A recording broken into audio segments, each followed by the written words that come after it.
आप सबका बहुत बहुत धन्यवाद कि आप सब ने मुझे मौका दिया, मुझे इस मंच के लायक समझा, उसके लिए आपका हार्दिक अभिनंदन। जूही चावला जी यहाँ पर बैठी हैं, मैं इनका बहुत ही बड़ा फ़ैन हूँ। मेरी वाइफ उनकी बहुत बड़ी फ़ैन है। तो मुझे मौका दिया कि मैं रूबरू उनके सामने यहाँ पर मंच पे खड़ा होकर कुछ बोल सकूँ।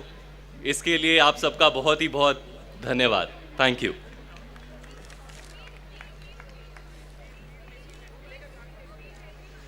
जी हाँ, मुझे महाभारत में कृष्ण का किरदार निभाने का अवसर प्राप्त हुआ।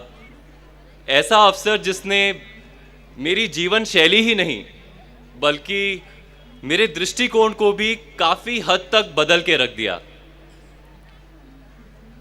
आपसे सारी बातें विस्तार में तो नहीं कह पाऊंगा क्योंकि उसमें काफ़ी समय निकल जाएगा, लेकिन कुछ ऐसी बातें हैं जो मैं आप सबसे शेयर अवश्य करना चाहूँगा।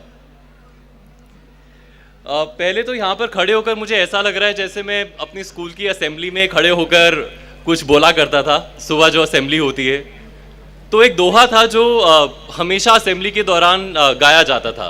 वो कुछ ऐसा था कि स्वयं विधाता हो हे मानव, अंतर में विश्वास जगाओ, चलो ना मिटते पथ चिन्हों पर, अपने रास्ते आप बनाओ, अपनी आत्म ज्योति से पुलकित अपने सूर स्वयं बन जाओ।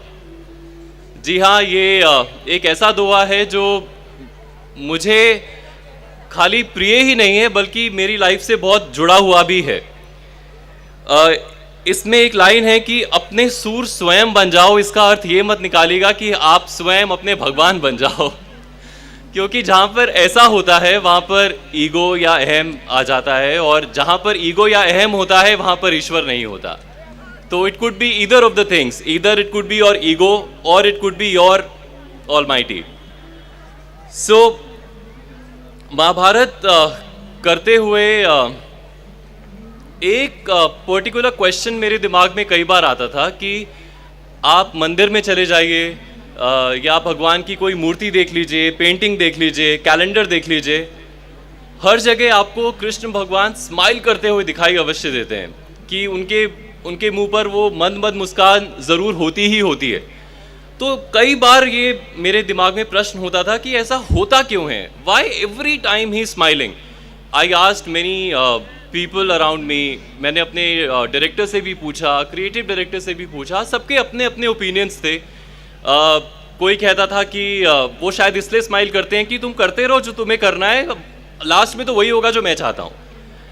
तो ऐसे भी कुछ जवाब मिलते थे। लेकिन एक बार सीन करते हुए मुझे अपने आप ये सहसा कुछ ऐसा अनुभव हुआ कि शायद वो हमें टीचिंग देते हैं कि लाइफ में कैसी ही सिचुएशन क्यों ना हो, कोई भी किसी भी तरह की कोई प्रॉब्लम क्यों ना हो, उसे आप स्माइल करके पार कर सकते हैं।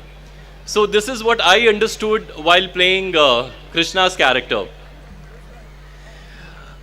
डेस्टिनेशन इंडिया ऐसी ही कई तथ्यों और संस्कारों और कहानियों से भरा हुआ है।